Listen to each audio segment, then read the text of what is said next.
श्री राधा कृष्ण भगवान की जय। आज इस वीडियो में हम सुनेंगे श्री सत्यनारायण व्रत कथा विधि सावधानी। ये श्रृंखला का ये 11वां प्रवचन। पिछले प्रवचन में आप लोगों ने श्री सत्यनारायण व्रत कथा के चौथे अध्याय के 20वें नंबर के श्लोक तक ये कथा सुनी। इस अध्याय का शीर्षक है असत्य भाषण और भगवान के प्रसाद की अवहेलना करने का परिणाम। अस्तु, अब यहाँ से हम कथा आगे प्रारंभ करेंगे। श्री सत्यनारायण व्रत कथा चौथा अध्याय 21वें नंबर के श्लोक से ये कथा आप लोग सुनने जा रहे हैं। शास्त्र कहता है, तत्पश्चात उस दूत ने नगर में जाकर साधु की भार्या को देखकर हाथ जोड़कर प्रणाम किया और उसके लिए अभीष्ट बात कही। सेठ जी अपने दामाद तथा बंधु वर्गों के साथ बहुत सारे धन धान्य से संपन्न होकर नगर के निकट पधार गए हैं। दूत के मुख से यह बात सुनकर वह महान आनंद से विह्वल हो गई और उस साध्वी ने श्री सत्यनारायण भगवान की पूजा करके अपनी पुत्री से कहा, मैं साधु के दर्शन के लिए जा रही हूँ, तुम शीघ्र आ जाओ। माता का ऐसा वचन सुनकर व्रत को समाप्त करके प्रसाद का परित्याग करके वह कलावती भी अपने पति का दर्शन करने के लिए चल पड़ी। इससे भगवान सत्यनारायण रुष्ट हो गए और उन्होंने उसके पति को तथा नौका को धन के साथ हरण करके जल में डुबो दिया। इसके बाद कलावती कन्या अपने पति को न देखकर महान शोक से रुदन करती हुई पृथ्वी पर गिर पड़ी।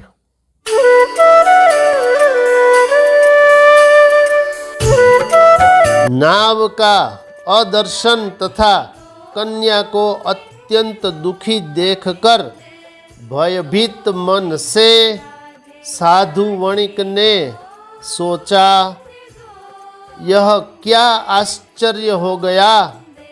नाव का संचालन करने वाले भी सब चिंतित हो गए। तत्पश्चात वह लीलावती भी कन्या को देखकर विह्वल हो गई और अत्यंत दुख से विलाप करती हुई अपने पति से इस प्रकार बोली, अभी अभी नौका के साथ वह दामाद कैसे अलक्षित हो गया। न जाने किस देवता की उपेक्षा से वह नौका हरण कर ली गई अथवा श्री सत्यनारायण देव का महात्म्य कौन जान सकता है।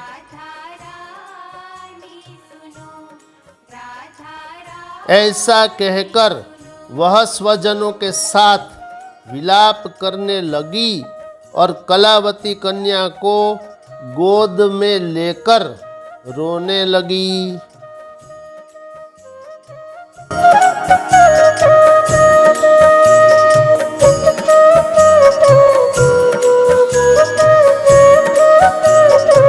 कलावती कन्या भी अपने पति के नष्ट हो जाने पर दुखी हो गई और पति की पादुका लेकर उसका अनुगमन करने के लिए उसने मन में निश्चय कर लिया।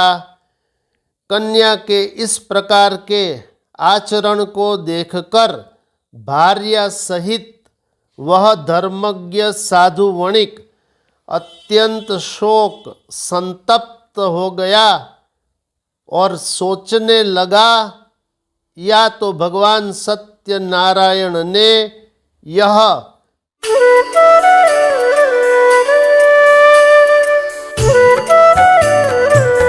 दामाद के साथ धन धान्य से भरी इस नौका का अपहरण किया है, अथवा हम सब भगवान सत्यदेव की माया से मोहित हो गए हैं। अपनी धन शक्ति के अनुसार मैं भगवान सत्यनारायण की पूजा करूँगा। सबको बुलाकर इस प्रकार कहकर उसने अपने मन की इच्छा प्रकट की और बारंबार भगवान सत्यदेव को दंडवत प्रणाम किया।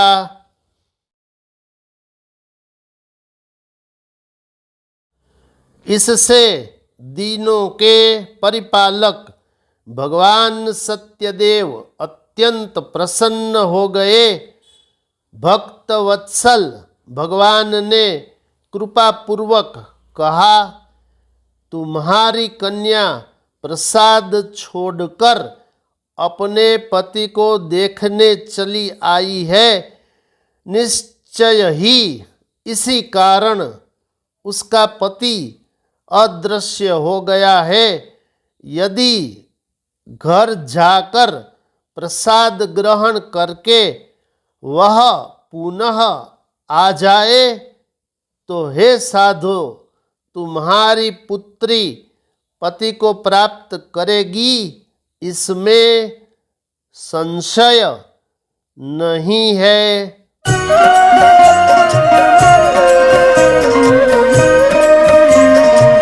कन्या कलावती भी आकाश मंडल से ऐसी वाणी सुनकर शीघ्र ही घर गई और उसने प्रसाद ग्रहण किया।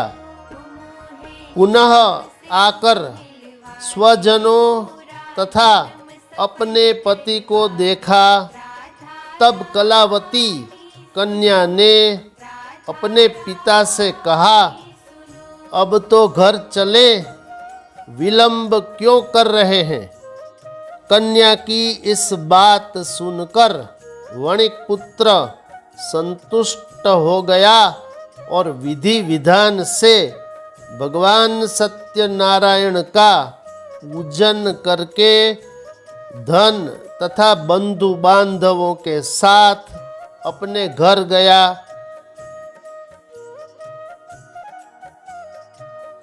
तदनंतर पूर्णिमा और संक्रांति पर्वों पर भगवान सत्यनारायण का पूजन करते हुए इस लोक में सुख भोग कर अंत में वह सत्यपुर श्री वैकुंठ धाम में चला गया।